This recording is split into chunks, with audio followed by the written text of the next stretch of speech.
Je suis allé à la plage pour me détendre et j'ai fini par découvrir la trahison de mon mari. Je partais pour la plage avec l'unique intention de me détendre, et je ne savais pas encore que j'allais y découvrir la trahison de mon mari. Apparemment, même allongée au soleil, la femme trompée n'a pas droit à un moment de tranquillité. C'était un samedi, mon jour de repos. Un ami m'avait envoyé un message pour me demander ce que je faisais. Je lui avais répondu que je ne faisais rien de spécial, que je traînais simplement à la maison. Mon mari, lui, était censé travailler ce samedi. Enfin, c'est ce qu'il m'avait dit. D'ordinaire, il ne travaillait jamais le samedi, un détail qui aurait dû me mettre la puce à l'oreille, mais je n'y avais même pas pensé. Quand mon ami m'a proposé de l'accompagner à la plage, j'ai accepté sans réfléchir, puisque je n'avais rien de prévu. J'ai envoyé un message à mon mari pour le prévenir de ma sortie, mais il ne m'a jamais répondu. Je me suis dit que c'était dommage, oui, mais pas dramatique. Il était au courant que j'allais à la plage, puisque nous avions établi une règle simple, chacun pouvait sortir, mais on devait toujours se tenir au courant. Bien sûr, je n'avais aucune idée que, de son côté, il ne me disait pas tout. Jusqu'à ce moment-là, tout me paraissait normal. Je me suis préparé, j'ai pris le temps de me faire joli, puis j'ai enfourché ma moto. 10 minutes plus tard, j'arrivais déjà à la plage. J'habitais tout près. Une fois sur place, nous avons installé nos affaires sur le sable, commandé à boire, et nous avons commencé à profiter de l'après-midi sans nous poser de questions. Nous discutions tranquillement quand, peu à peu, des murmures ont commencé à nous parvenir. Des gens disaient des trucs du style « Mon Dieu, c'est incroyable » ou encore « Comment quelqu'un peut faire ça ?» Mon ami et moi, on s'est regardés, un peu interloqués.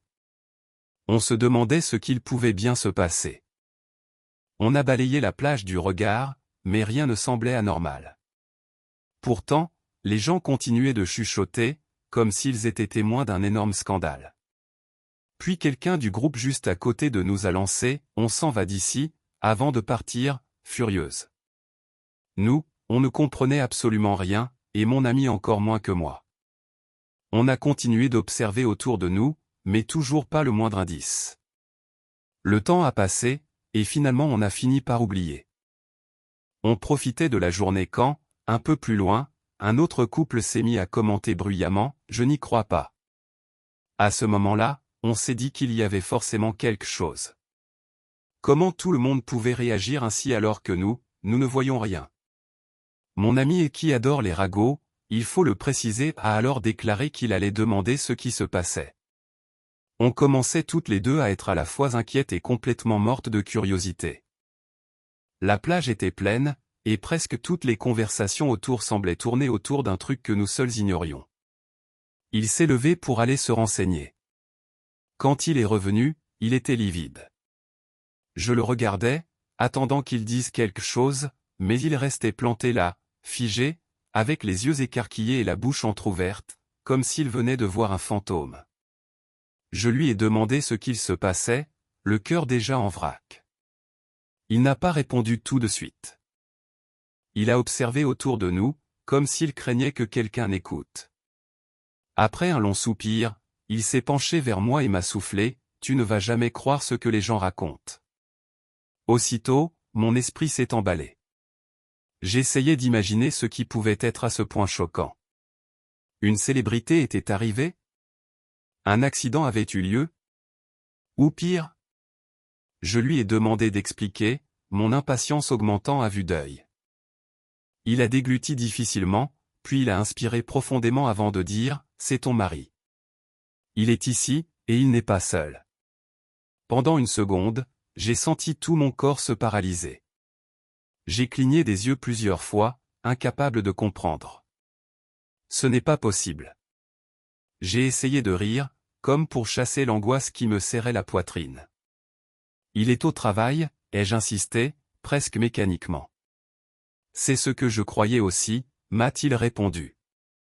Mais les gens parlent de ce qu'il est en train de faire. Avec elle. Cette dernière phrase m'a frappé en plein ventre. J'ai senti un vertige me traverser, comme si la chaleur du soleil s'était volatilisée d'un coup pour laisser un froid glacial me parcourir le dos. « Où ?» ai-je demandé en me levant d'un geste instinctif. Mon ami a tenté de me retenir. « Tu es sûr de vouloir voir ?» J'ai lâché un rire amer. Évidemment que je voulais. Il fallait que je voie. J'avais besoin de vérifier de mes propres yeux qu'il s'agissait d'un malentendu, que ce n'était pas lui. Parce que ça ne pouvait pas être vrai. Il ne ferait jamais une chose pareille. Pas vrai? J'avançais d'un pas décidé, alors que, dedans, j'étais complètement brisé. Le murmure des gens autour semblait lointain, comme si je me retrouvais dans un cauchemar dont je n'arrivais pas à sortir. Chaque pas me rapprochait de la vérité, et pourtant j'avais envie de faire demi-tour, de prétendre que je ne savais rien, de rester dans mon ignorance confortable. Mais il était trop tard. Et je l'ai vu. Mon mari. L'homme à qui j'avais confié ma vie entière. Celui en qui j'avais toujours cru sans la moindre hésitation. Il était là, sur notre plage, en plein jour, avec une autre femme, en train de faire des choses qu'il n'aurait jamais dû faire ailleurs que dans l'intimité. Sans pudeur. Sans retenue. Comme si rien d'autre n'existait. Comme si je n'existais pas. Mon cœur s'est arrêté un bref instant avant de repartir à toute vitesse, cognant si fort que j'avais l'impression d'entendre ses battements dans mes oreilles. La femme avec lui m'était totalement inconnue, jeune, séduisante, insouciante. Elle riait, elle le touchait comme s'il lui appartenait, comme si je n'avais jamais compté. Mes yeux me brûlaient, mais j'ai refusé de laisser les larmes couler. Pas devant tout ce monde. Pas dans cette humiliation publique. Autour de moi, les gens chuchotaient toujours, certains détournaient les yeux, d'autres regardaient sans aucune gêne. Et lui? Il ne remarquait rien. Ni les regards, ni ma présence. Il était perdu dans son petit monde, complètement indifférent. Mon ami s'est approché doucement, tentant de me tirer en arrière. « Viens, on s'en va. Tu n'as pas besoin de ça. » Mais si. J'en avais besoin. J'avais besoin de graver cette scène dans ma mémoire, de sentir chaque éclat de cette douleur, parce que je savais que cet instant me marquerait à jamais. Je suis resté immobile trop longtemps, à observer chaque détail, son sourire, ses gestes, cette aisance qui donnait l'impression que ce n'était pas la première fois. Et peut-être que ce n'était pas la première fois. C'est là que tout s'est éclairé. Ce jour-là, tout m'est revenu d'un coup, ce n'était pas la première fois qu'il prétendait travailler un samedi. Ce n'était pas non plus la première fois qu'il disparaissait sans prévenir ou qu'il oubliait de répondre à mes messages. À mesure que j'y repensais, chaque détail s'imbriquait comme les pièces d'un puzzle cruel dont je comprenais soudain l'image. Je me suis demandé combien de fois il m'avait menti. Combien de fois il m'avait laissé seul en me faisant croire que tout allait bien, alors qu'il menait cette double vie ailleurs. Une colère brûlante s'est mélangée à un profond dégoût, et un sentiment de trahison, lourd comme un poids énorme, m'a écrasé la poitrine. Une part de moi voulait hurler, courir vers lui et lui cracher la vérité au visage. Mais une autre part, plus lucide, a compris qu'il ne méritait pas même ça. Il ne méritait ni ma douleur ni le spectacle de ma réaction devant tous ces étrangers. Alors j'ai inspiré lentement, puis je me suis détourné sans un mot. Mon amie m'a suivi de près, serrant mon bras comme si elle craignait que je m'écroule. Mais non. Pas encore. Pas à cet instant. Je suis monté sur ma moto, j'ai enfilé mon casque et je me suis élancé sur la route aussi vite que possible. Le vent fouettait mon visage, mais il n'arrivait pas à chasser l'image de lui avec cette femme. Chaque seconde que j'avais vue sur cette plage s'était imprimée dans ma mémoire comme un tatouage dont je ne pourrais jamais me débarrasser. Je me sentais vide, presque engourdi, comme si tout ce qui m'entourait avait perdu son sens. Quand je suis rentré chez moi, je me suis affalé sur le canapé et je suis resté là, à fixer le vide. Le silence de la maison me paraissait étouffant. Tout me rappelait sa présence, et pourtant, il me semblait plus lointain que jamais. J'ai regardé mon téléphone, relu le dernier message que je lui avais envoyé, toujours laissé sans réponse. Sans vraiment réfléchir, j'ai écrit une seule phrase, « Je t'ai vu ». Je ne cherchais pas d'explication, pas d'excuse. Rien ne pouvait expliquer ce que j'avais vu. Et puis, juste avant d'appuyer sur « Envoyer », une sorte d'instinct m'a arrêté. Je suis resté à contempler l'écran, l'index suspendu. Je revoyais cette scène sur la plage, cet endroit discret où les couples venaient souvent se cacher. Tout était gravé dans mon esprit, son rire, ses gestes, son aisance avec cette femme. Comme si je n'avais jamais existé. Et quelque chose en moi s'est révolté. Non. Ce n'était pas ainsi que cette histoire allait se terminer. Je refusais de lui offrir le plaisir de savoir que j'étais blessé. Je refusais même de lui laisser imaginer ce que je ressentais. Alors j'ai effacé le message. Il ne méritait pas de savoir que je l'avais découvert. Il ne méritait rien de moi à ce moment-là. Et c'est là qu'un autre visage m'est venu à l'esprit. Ou plutôt, une présence. Son meilleur ami. Celui qui avait toujours été un peu trop aimable avec moi. Celui qui me lançait des regards appuyés quand mon mari tournait le dos. Celui qui, plus d'une fois, avait laissé échapper des commentaires qu'un homme déjà engagé n'aurait jamais dû faire. Assise sur mon canapé, le cœur battant la chamade et la colère encore brûlante, j'ai pris une décision. J'ai attrapé mon téléphone et j'ai cherché son nom dans mes contacts.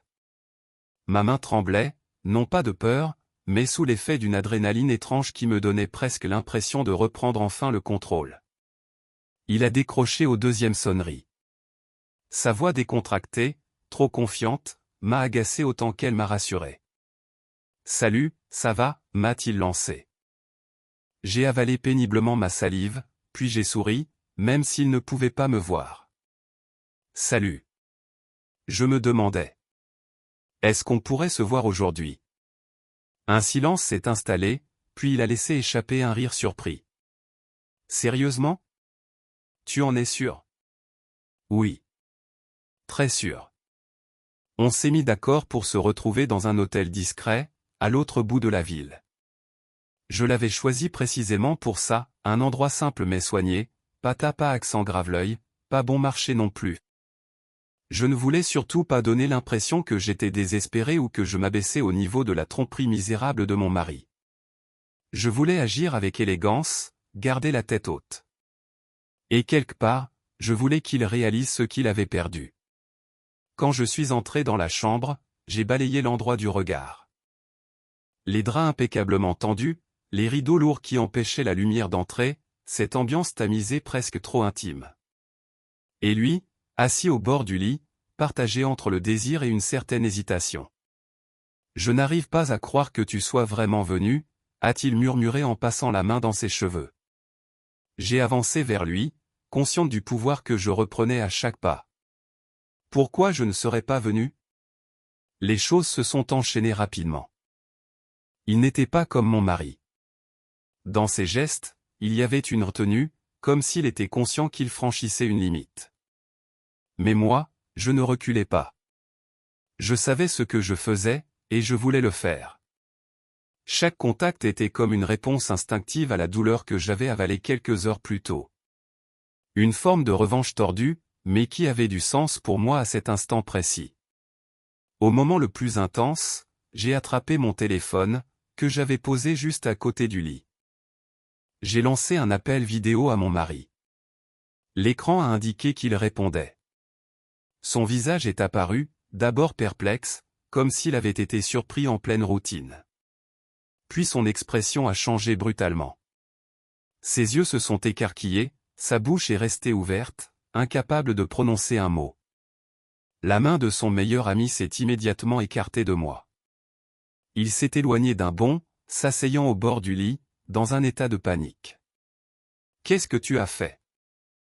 a-t-il murmuré, complètement perdu. Je me suis tourné vers la caméra, fixant mon mari avec une intensité que je ne me connaissais pas. Il restait immobile, comme pétrifié. « Tu me dois des explications », ai-je déclaré d'une voix froide, presque venimeuse.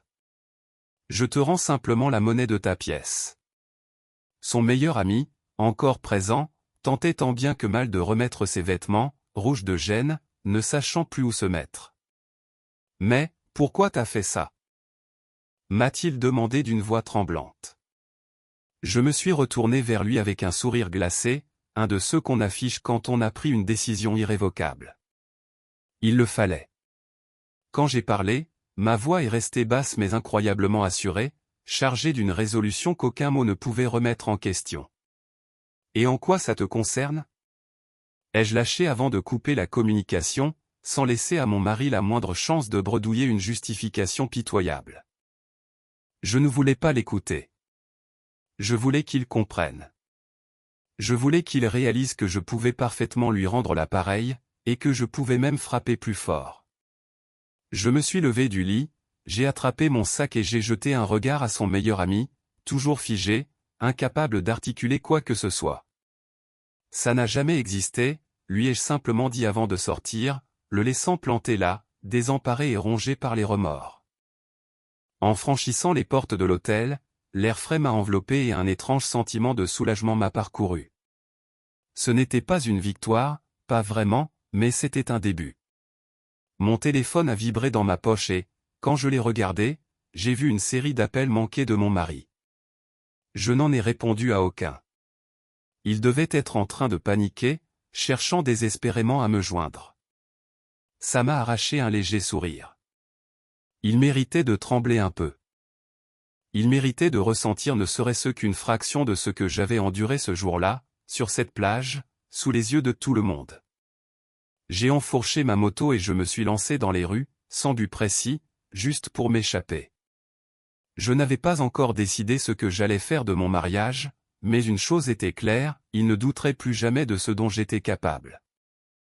Quand je suis rentré chez moi, la tête pleine d'un tourbillon de pensées mais avec un demi-sourire accroché aux lèvres, le téléphone continuait de vibrer sans relâche.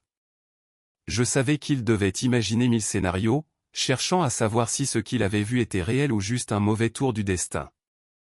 Et moi ? Je voulais savourer cet instant de revanche avant d'affronter la suite. J'ai posé mes clés sur la table et je me suis avancé vers le miroir du salon. Je me suis contemplé un moment, observant la femme qui me regardait en retour. Quelques heures plus tôt, elle était brisée, humiliée, mais maintenant quelque chose de nouveau circulait en elle, une force vive et inattendue.